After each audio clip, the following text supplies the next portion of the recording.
What's going on, y'all? I wanted to talk about Dan Crenshaw today. The media frenzy's been crazy around him since he had the Pete Davidson SNL thing, but even better than that, even better than his iconic eye patch, which is, yes, iconic, is the fact that he's somebody on the Republican Party. He's somebody that the conservatives finally have in Congress or in Washington that's reasonable, very, very calm, very, very likable, very, very sensible, and I think that liberals can really listen to this guy and understand that he's a nice guy, that he doesn't mean harm, that he's not trying to steal money from the poor or hurt people like they think that they are. He's not some old, nasty guy, but he comes with logic and very, very much so compassion to make his point, and I want to show you this video and talk a little bit about it after. My colleague, Congressman Hank Johnson, had this to say recently. Much like Hitler took over the Nazi Party, Trump has taken over the Republican Party. It's now known as the Trump Republican Party. Donald Trump supporters are older, less educated, less prosperous, and they are dying early. Their lifespans are decreasing, and many are dying from alcoholism, drug overdoses, liver disease, or simply a broken heart caused by economic despair. Okay, Mr. Johnson, President Trump is a lot of things, but he's not Hitler. He didn't kill millions of people, he didn't start a world war, he doesn't have any concentration camps, and to accuse him of being Hitler is intellectually dishonest, and frankly, it's a huge insult to the millions of Jews who died under Nazi Germany. But if you want to insult President Trump, at least you're picking on somebody your own size. At least you're picking on somebody who can fight back. But you went on to insult, degrade, and demean tens of millions of Americans who voted for him. Let's call them drug addicted, uneducated, unhappy alcoholics. This is a cowardly form of politics. No matter how much I will disagree with you in Congress, I will never, ever insult the good Americans who voted for you. I will never paint an entire half of the country as deplorables or fools or the dregs of society. I'll never do it. And if I ever do, you better call me out on it, because I can't imagine a worse form of leadership. These people are exercising their right and their voice the only way they can, which is through their vote. They don't have a TV show, they don't have a radio show, they don't have a weekly column or a big social media following, they have a vote. And you use your public platform to insult and demean them. This is not the behavior we expect from a member of Congress. So I'll leave you with this. Pick on somebody your own size. Pick on me if you like. My office will be right down the hall from yours. I'll see you in Washington. You know, the reality is the question I always have the Democrats is, do we agree that our borders should be secure, yes or no? I understand you don't like the wall. I understand that. But can we agree that the border should be secured? And if you have other ideas to secure that border, and especially in Texas, we are willing to listen, because, I mean, we have a river along the border. We can't always put a wall there. We get that. You know, we've got other options as well. So will you work with us? But in terms of using the U.S. military in that role, essentially, you know, we have a border patrol that has the job that you just laid out, that the military is now there. Well, right, but there was also thousands and thousands of people coming up to the border in a caravan, and so you have to take different measures to do that. So you do see that as a threat, even though they're on foot and not at the border yet. Well, what's the other option? To just let them cross?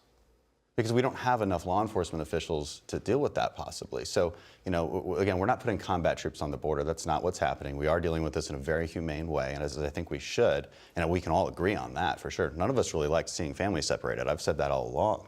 That's the last thing we want to see. Republicans tried to put legislation forward that would stop that, okay? And we would continue to do that. But yes, if it's between letting people across and not letting people across, we have to secure our border. And I hear that we agree on that a lot. I do. And I understand the Democrats don't like the rhetoric and we don't like the wall. I absolutely get that. But I want to see other options on the table then, and what we can do to actually secure it. He's comfortable with using U.S. troops in that way. Are you? No, I think it's the wrong approach. I think it's imprudent. I disagree with it. And I think the other option is to follow existing law and let folks go through the asylum process, and to the extent that they are able to successfully claim asylum. I say this as the son of refugees. I mean, I think immigrants to this country have so much to give, and it's important we get this right. Will the Democrats at the table vote for any kind of immigration reform that includes funding for a border wall? I wouldn't. No, I don't support a wall. I wouldn't as well. And I'm also the daughter of a refugee. My dad was a survivor of the Holocaust and came here with his mom as a very small child, as a 5-year-old. And this is a very personal issue to me. Let me take a break here and come back. I'm really, really pumped that this guy's in Washington and somebody's in Washington, especially on the Republican side, that can lead with compassion, calmness, coolness, but still make a point. A lot of people are too headstrong and they run everybody out of the way and don't appeal to people. But Dan Crenshaw is so chill that when the liberals or the left-wing media or whoever tries to make him look a certain way or make his agenda look a certain way, he's like, relax, let's do it, disarms it, and a lot of times he wins and they look very, very silly. It's a really way to go, and I think a lot of Republicans should really look to him not just for leadership, but also for how to act and talk to people. I might agree with a lot of people's policies and politics on certain things because I like more freedom and I don't like the government stealing my money or freedom, like I just said. So that's why I get along with conservatives a lot now. And it seems like liberals, for some reason, are going at freedom of speech and comedy and all these things that I love that it used to be conservatives going at. So anyway, conservatives need to take his energy a little bit and look to him for that is the future of the Republican Party. That's how you get a lot of younger kids and a lot of people on the fence by attacking it like him, which is not really always attacking, but sitting back, being very reasonable, being very calm, yet being very strong in your integrity and character.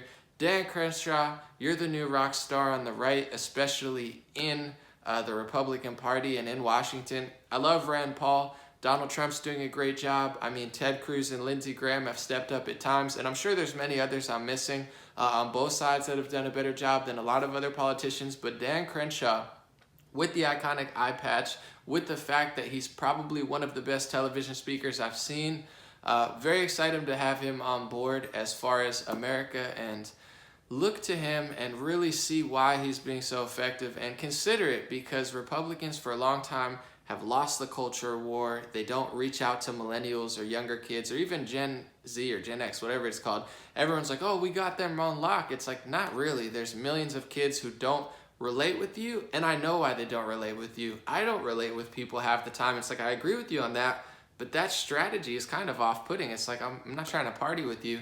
Not that we have to, but you have to understand, to win elections and to bring America together, it's not about sitting in a corner with everybody who exactly agrees with you. It's about reaching out across the aisle, trying to work together, and most importantly, trying to communicate. And when you do that, when I do that, when Dan does that, when a lot of people do that, you find out you agree on a lot of things, and also people's emotions and false narratives kind of just melt away, and then we can get to the real discussion on both sides. So thank you guys for listening. I'll be back all week with videos. Yee yee.